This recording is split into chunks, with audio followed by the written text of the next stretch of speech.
Барлықтарыңызға қайырлы күн, достар. Мен сіздерге Инстаграмға актуальный сториске обложка қалай салу керектігін қазір көрсетемін. Pinterest программасына барып, поискке highlights Instagram деп жазсаңыздар шығады. Бұл жердегі өзіңізге ұнап тұрған суретті аламыз. Мысалы, маған мына сурет ұнап тұр. Осыны аламыз да жоғарыда 3 нүктеге басып, скачать изображение деп басамыз.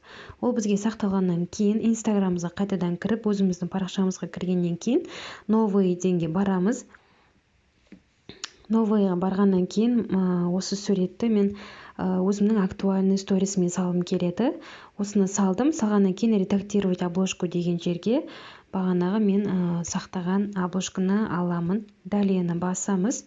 Готовыны басқаннан кейін бұл жерде біздерде осы сториске арналған названиені жазуымыз керек. Мысалы, сіздің бизнес парақшаңыз болатын болса, адрес деп жазсаңыздар болады, немесе тарты деген сияқты. Осы жерден готовы деп бассаңыз, бұл сіздің актуальный сторисіңізге шығады.